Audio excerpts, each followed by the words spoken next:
I'm gonna show y'all how a real man drinks a Bud Light, alright? Did a beer can offend you, Dan? No, a beer can didn't offend me, you idiots. What offends me is this, denigrating women. Hey, Bud Light, my mom's been a woman for 23,725 days. You didn't put her face on a can. Dude, try this one. Why? Just do it. All right. I mean, it's good, but what the fuck? No, what you put in that? No, stop. What the hell? The ever-evolving landscape of advertising. It seems like just yesterday, beer ads were all bikini-clad women and sophomore humor aimed at your average Joe six-pack. But times they're changing, and Bud Light's recent ad campaign featuring transgendered models has caused quite the kerfuffle. Now, this might surprise you, but it's not like the company suddenly swerved hard into Wokeville overnight. Oddly, Bud Light has been running similar ads for decades without any outrage. We're gonna get into that in a minute. Anheuser Busch works with hundreds of influencers trying to connect with audiences across various demographics, but you wouldn't know it with the way social media is blowing up right now over transgendered model Dylan Mulvaney. The outrage machine is firing on all cylinders, with some news outlets insinuating that Dylan is now the face of Bud Light and that the company has risked their entire future on woke ideology. Kid Rock even shot up some Bud Light cans to express his displeasure. What a buzzkill that was.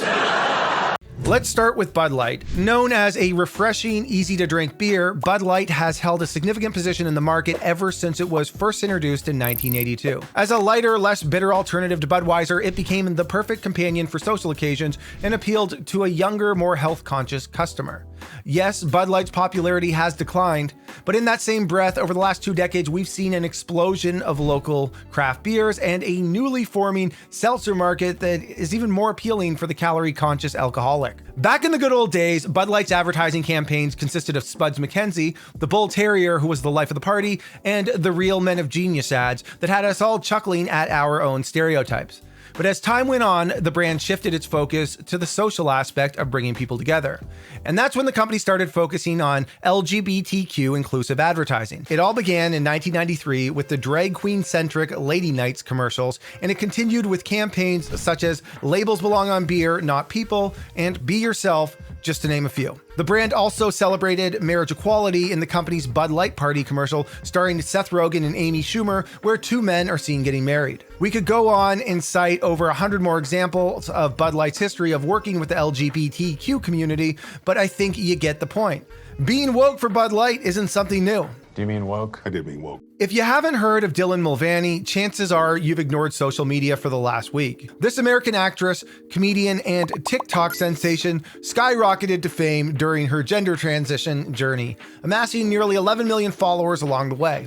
From her theatrical stint as Elder White in the Book of Mormon to interviewing US President Joe Biden, Mulvaney's career has taken off. And it wasn't until Kid Rock went ba wada ba on a case of Bud Light that I even knew who Dylan was. Mulvaney represents a new kind of advertiser known as the influencer marketer, where individuals monetize their following with brands that want to reach certain types of audience. Bud Light loves influencer marketing. In 2014, they launched a campaign known as #UpForWhatever, which is said to have increased sales by 283% in key target markets. So when Bud Light decided to partner with Mulvaney, it wasn't just because they wanted to jump on the inclusivity bandwagon. She has a big audience that Bud Light wants to reach, and Bud Light is okay with shooting lots of darts. Dylan's got the social media reach and clout to back it up. With brand sponsorships from the likes of Maybelline, Nike, and even KitchenAid under her belt, she sounds like a pretty good dart for Bud Light to throw at their proverbial dartboard. Okay, let's talk about the outrage on social media. The Daily Wire had some strange reactions. Lost your mind?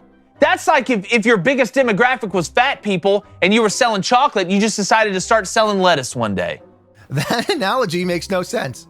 A better analogy would be if your demographic was fat people and you ended up doing a brand partnership with someone who identifies as a head of lettuce. If you go woke, most of the time you go broke. Where are you pulling that stat from? Got a study on that one? I'm sure you're happy to cherry pick some examples, but I have to ask, what does it even mean to go woke? Am I woke? Am I gonna go broke? Tell me, Daily Wire. I don't have much addresses sitting in my man cave in a refrigerator. You know, if I was friends with this guy, I'd totally leave a dress in his fridge just to see him freak out. Who the fuck put a dress in my fridge? But in all seriousness, Maytag should launch a new fridge line sponsored by Dylan Mulvaney, complete with stylish built-in dress compartments, perfect for those who love fashion and Bud Light. Rosa Parks ain't on a can. Mother Teresa ain't on a can. Joan of Arc ain't on a can. Mother Mary ain't on a can. And she gave birth to Jesus. Sounds like somebody's got a case of the whataboutisms. This might be shocking, but I'd bet dollars to donuts that if any of these people were alive today, had millions of followers on social media, and agreed to promote Bud Light, Anheuser Busch would show them the money in a heartbeat. And then there's this Ben Shapiro reaction video. This month I celebrated my day 365 of womanhood, and Bud Light sent me a can with my face on it. Check out my Instagram story. Why do I get the impression that that's how Ben reacted the first time he saw a naked woman? Also, his screams sound a lot like the voice of Elf.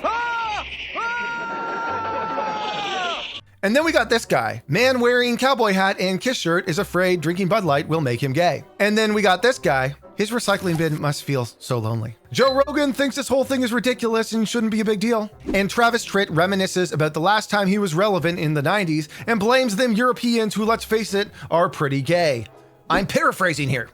And then there's the Bud Light marketing director, a Harvard grad who might have been a little bit too sheltered in her ivory tower. Had a really clear job to do when I took over Bud Light. And it was, this brand is in decline. It's been in decline for a really long time. And if we do not attract young drinkers to come and drink this brand, there will be no future for Bud Light. So I had this super clear mandate. Okay, so she's got a super clear mandate, and that's to get young people to drink Bud Light. Got it. Bud Light had been kind of a brand of fratty, kind of out of touch humor, and it was really important that we had another approach. Oh God, she just went there. I was on Team Anheuser Busch until I saw this. She's making media appearances and discussing brand strategy, totally oblivious to the brewing storm, of which she personally just upgraded the storm to a category 6. She just carried the ball through the defense, got to the 1-yard line, and took a knee. We all knew where she was heading. She hates that Bud Light caters to heterosexual white males, also known as Bud Light's key demographic. Oh God. But hey, who needs a brand image when you can have Clydesdales? Am I right? So let me try to answer that question for her the way that she should have. Why do we want to make the LGBT community feel included? Well, beyond not being assholes, with close to $1.4 trillion in spending power and being the fastest growing minority segment in the US, it only makes sense for us to want to get into this new market. Dylan has over 11 million followers on social media that are perfect for reaching this audience. For Bud Light, that means getting our message out to a group of people who may not have considered our brand, many of which might be seeing a Bud Light ad for the first time.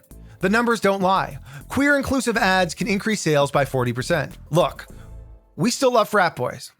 We still love hillbillies. But if RuPaul wants to drink a Bud Light, we say, welcome to the team.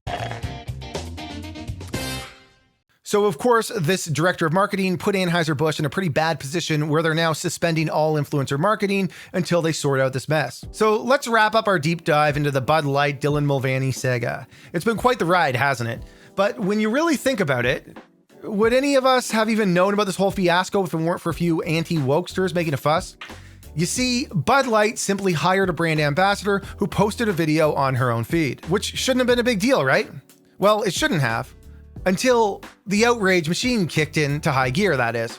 Now, let's be honest. We don't all understand the ins and outs of the LGBTQ plus community, and that's perfectly fine. However, making a mountain out of a molehill in the name of fighting wokeism seems to be a favorite pastime for some folks. Fox News can't go a segment without mentioning woke people, and Bill Maher can't go a Friday night without whining about young people chopping their dicks off. Now, look.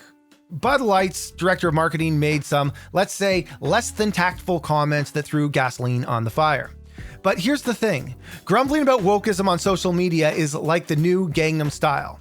It's catchy, it's everywhere, but deep down, we're not really sure what it's all about. Sure, we can all agree that some ideas have been pushed in the name of not offending people, and that can be pretty annoying or even counterproductive at times. But is it really worth all the outrage and anger? At the end of the day, we need to ask ourselves, do we really care that Bud Light hired a transgendered woman?